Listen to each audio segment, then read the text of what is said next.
13th, 2022, a man and a woman were spotted trying to shoplift from a supermarket in Bristol.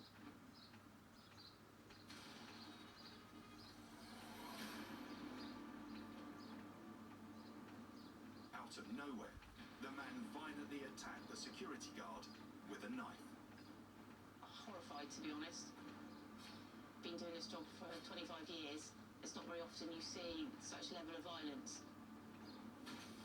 It was extremely terrifying for the shop workers and particularly the security guard, who was extremely brave. The attacker escaped. His identity unknown.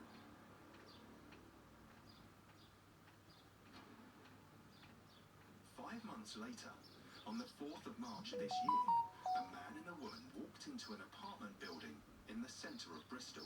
A male and female had followed a resident in through the door and then went up to the 3rd floor, stole a push bike and then went in behind the concierge's desk and stole some fobs and then left. But interestingly, the male was wearing a red ski mask. The distinctive red mask was a crucial lead.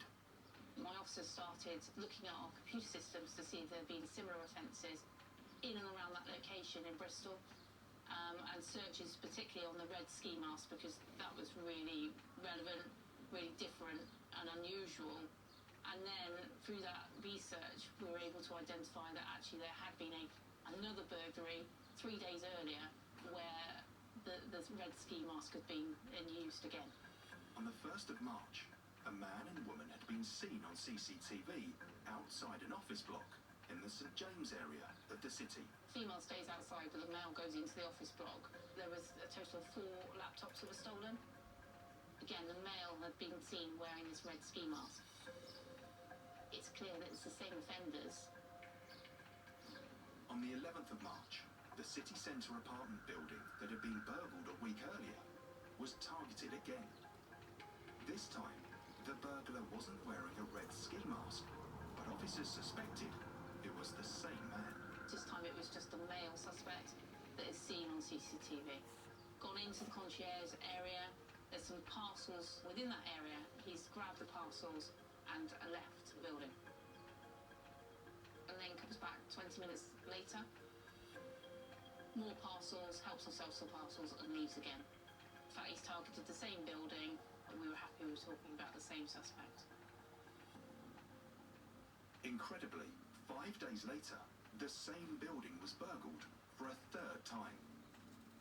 It was a key moment for the investigation. This time, he's wearing some very distinctive jogging bottoms with a red stripe down the side, black puffer jacket, and he's got this grey bag on his back. He's gone to the post room, helped himself to some parcels, left the building. A short time later, someone dressed in a different hat and jacket arrives and begins helping themselves to parcels. But detectives weren't fooled. He's still got the same black jogging bottoms with the distinctive red stripe down the side. It became clear and apparent that it was the same offender for all of the burglaries. With his behaviour so brazen, detectives suspected that the suspect may well have carried out similar offences before. So they circulated the CCTV images across the force. It led to a positive ID. An email was sent from a serving officer who'd had previous dealings with our suspect and could identify him from the CCTV. The officer identified the suspect as Josh James. Joshua James has a long history of criminality, quite a lot of violence, quite aggressive in some of his offending. Further evidence came to light to suggest Josh James was linked to other multiple apartment building burglaries and violent knife crime within the Bristol area, and that he was wanted in connection with a street robbery on the 11th of March. This offence occurs in broad daylight. A horrible, violent attack again showed us that Joshua James was a very violent individual. Police records also show that James was wanted in connection with the violent attack on the supermarket security guard in October. So this is a frightening crime spree where the suspects had no regard for the safety of the victims or how they felt.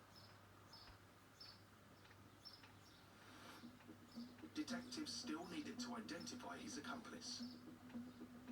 We carried out some further checks in relation to who he may associate with, and that led us to Bobby Reynolds. Having checked the intelligence picture, checked the CCTV, we were happy and convinced it was her that was acting with him. Josh James and Bobby Reynolds were arrested. After arresting Bobby, we conducted a search of her address, and we were able to identify items of clothing which we could link to the offences that we've been investigating, which was a real breakthrough. On June the 30th, Bobby Reynolds was given a 2-year sentence, suspended for 2 years. Josh James was jailed for 8 years after pleading guilty to 18 offences. This investigation was complicated, lots of different offences that needed to be investigated, and the result, I think it speaks volumes. Joshua James is a particularly violent individual and a very dangerous person who I'm content is now being locked up for a long time. The investigation that was conducted was outstanding. It clearly got a great result, and it just shows the value of having that proactive investigative arm of the force.